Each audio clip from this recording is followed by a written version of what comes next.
back to Elmwick Park Zoo. I hope you're all having a terrific day. If you're new here, this is an ongoing Planet Zoo franchise series where every Friday we're building an African animal themed zoo from the ground up.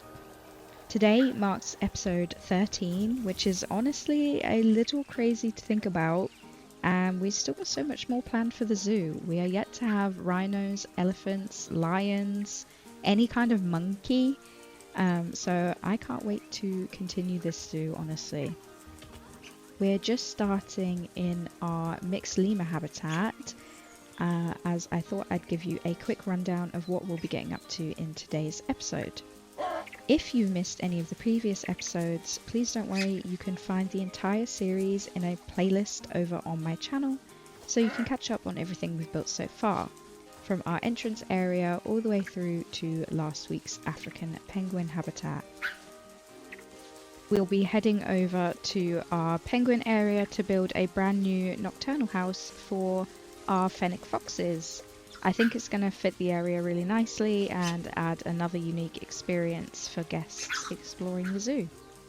As always, if you enjoy the video, don't forget to leave a like, subscribe if you're enjoying the series, and let me know in the comments what African animal you'd love to see arrive next. Now, enough talking, let's jump into the speed build.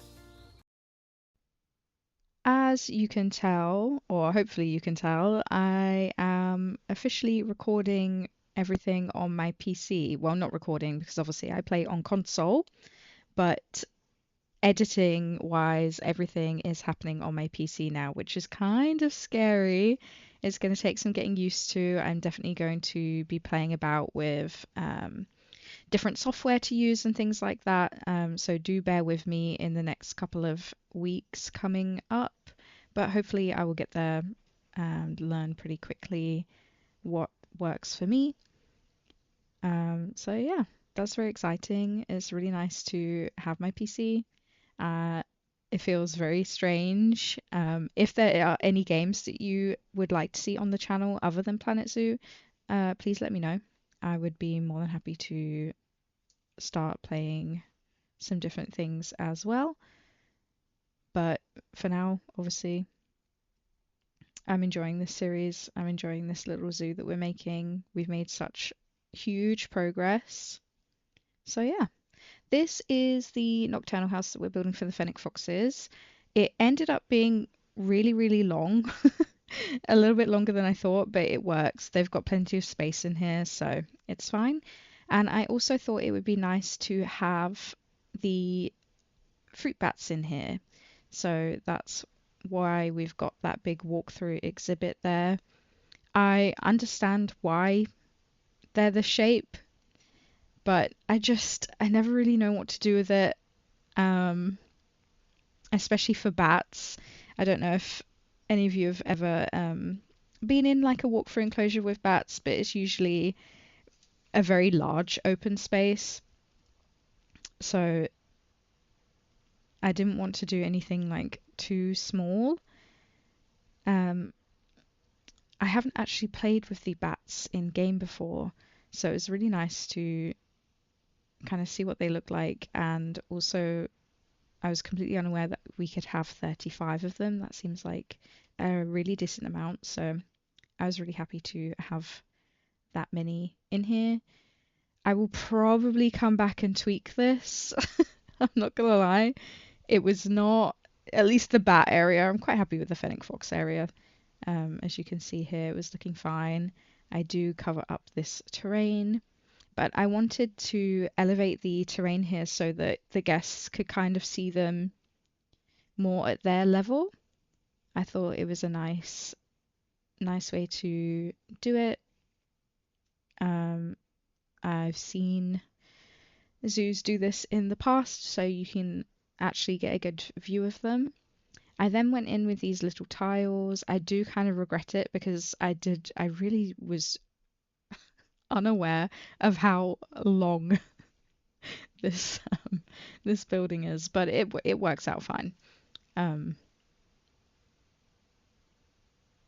Yeah, it just takes a few duplications of these tiny tiles. I think they're really nice. I do like to use them. as wall tiles. They can't actually get through here, which is kind of crazy because they're so small. So I do go back and change that entryway. What's really interesting is they can get through there.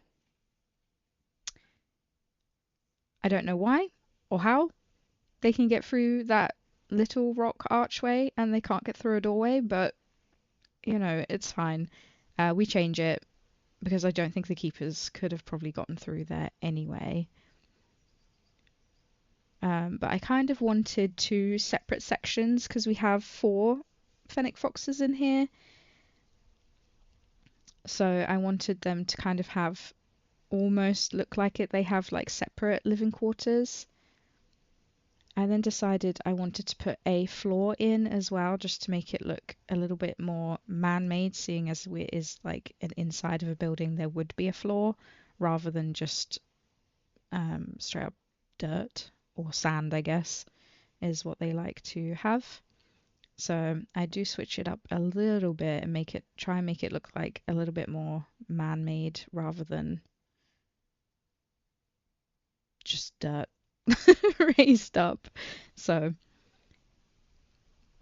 here I go in and I just pop these fake rocks along the back.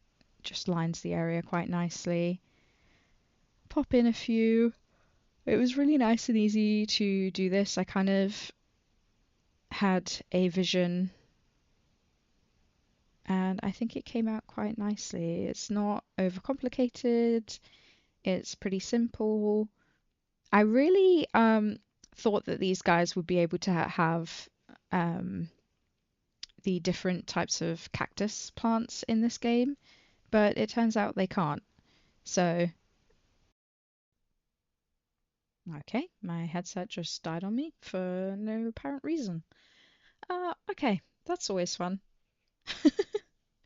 Anyway, back to what I was saying. Yeah, I really thought that these guys would be able to have the cactus in game.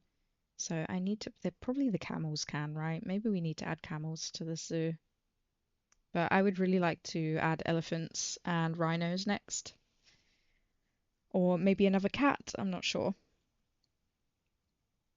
I think I want to, maybe we build on this actually, because there's quite a few nocturnal animals. We could do aardvarks, porcupines, things like that. So, oh, the pathing system in this game. It's great fun. But yeah, we just chuck the fennec foxes straight in just to see what kind of things they're going to be needing. Obviously, they can't get through that bit, so I just make it a big area, not a problem. Pop the water fountain back there because I just can't stand the look of it. Some food enrichment items, which I might have to move, though I didn't get a notification saying that the keeper couldn't get to it, which is odd because I didn't think the keeper would be able to come through to this side of the enclosure, but maybe I'm wrong. I don't know. And maybe they haven't been fed yet and the notification will come up earlier. Actually get rid of those century plants because the colour palette was not actually what I was going for. They looked a little bit out of place there. And then I decided actually this huge dragon tree thing actually looked quite nice as like a bush. Because the ceiling is going to be quite low in here, I didn't want to have trees. It's always difficult when you want to use trees and things inside. So that's just what I'm doing there. And then I think we start, yes, I decided to kind of do something with a little bit more detail. The only problem is I'm building like a structure that would possibly have lights connected to it so that you would be able to see them in the dark. Not that Planet Zoo really offers you dark in this game. It still just looks as light as anywhere else. So I popped in all of these red lights, but I actually didn't turn them on. So I'd have to go around and turn them on manually, which I will be doing off camera. So you don't have to watch me sit and do that because I would hate to think how many I actually put in. Um, Here I'm just kind of spacing them out evenly, moving them across to where I like them, and then also popping them on the front here. So that's how low the ceiling's going to be. I wanted it to feel quite enclosed because they're only small. It's not like they need a whole lot of space. And it actually ends up coming out quite good, or I think it did. Just adding some support beams just for that extra bit of realism. I don't mind doing enclosures like this where it's going to be visible. I don't see it as like a waste. And it is roof time. I did not do too much on the bats. So just to pre-warn you, they just they just exist. They just exist. Um, but yeah, here's me realizing that I didn't turn on any of these. Um, I will go back and do that off camera. Here I'm getting some donation bins down, education, all that jazz. And we move on to the bats, which I think I'm going to come back to and do a little bit more on, as well as I think I was so invested in the Fennec foxes, I then gave up with the bats. But anyway, let's get to learn about these guys. The Fennec fox is the world's smallest fox and one of the most iconic desert animals. Native to the Sahara Desert and parts of North Africa, these adorable little foxes are perfectly adapted to survive in one of the harshest environments on Earth. A fennec fox's ears can grow up to 15 centimeters long, making them enormous compared to its body. Their ears help them hear insects and prey moving beneath the sand. They release excess body heat to keep cool, and they detect predators from long distances. Fennec foxes are built for life in the desert.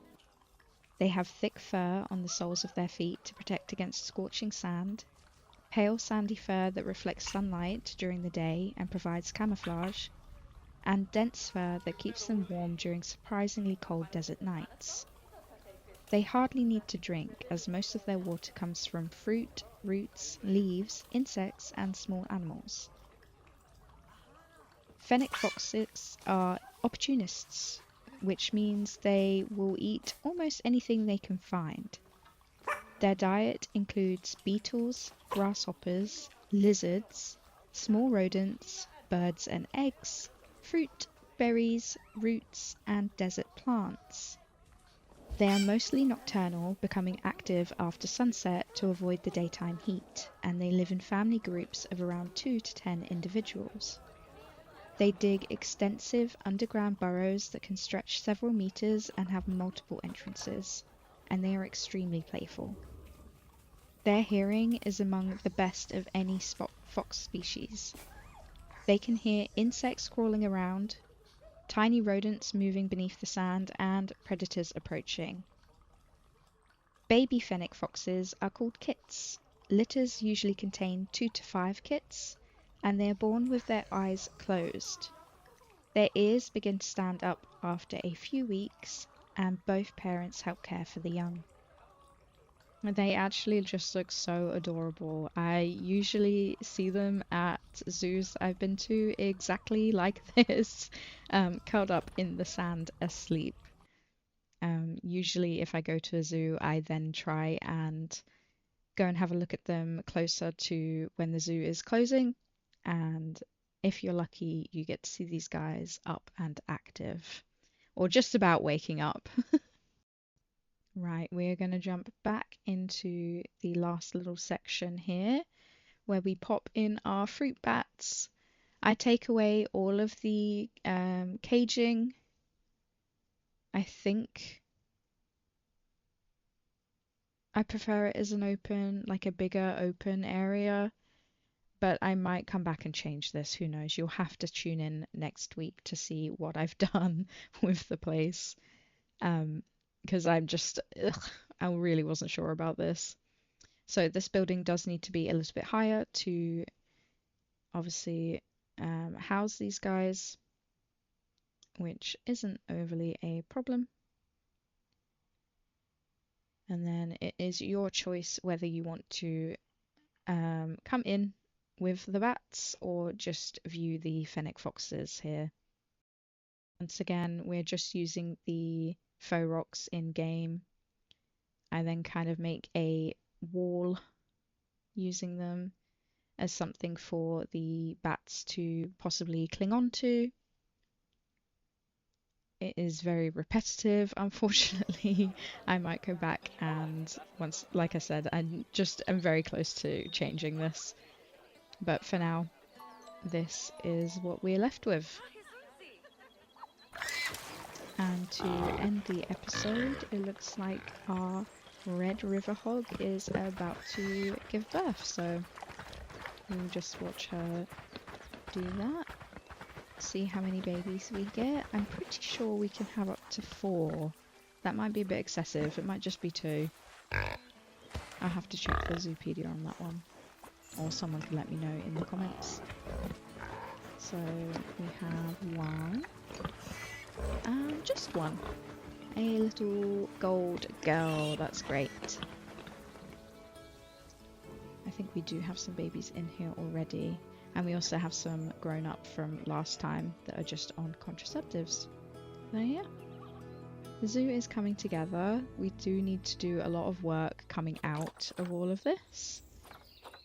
Oh, there has been a death. Oh gosh. Oh my god. I didn't even know they could get flies around them. Has she been here that long? Oh my god. Okay. That's not great. We'll sort that out. Has anything else happened that I need to be wary of? I don't think so. Right, let's actually make a path along here. Let's just make that bigger actually, because yeah, perfect. Then we will connect it. If we can. Where do we want it? In the middle? On the edge? Maybe here. And we'll put a door in. And there we go. We are all done. Thank you guys so much for tuning in to this episode. I hope you have enjoyed it and are enjoying the zoo so far. We've definitely come a really long way. I was actually looking through my gallery the other day and saw plans for the zoo before we'd actually gotten anything down. I might do a little post on YouTube for that so you can have a little look at what was going through my head before we actually played, and now we're here. So that's really cool. Please let me know what you'd like to see in the next episode, and I'll catch you in the next one. Bye guys.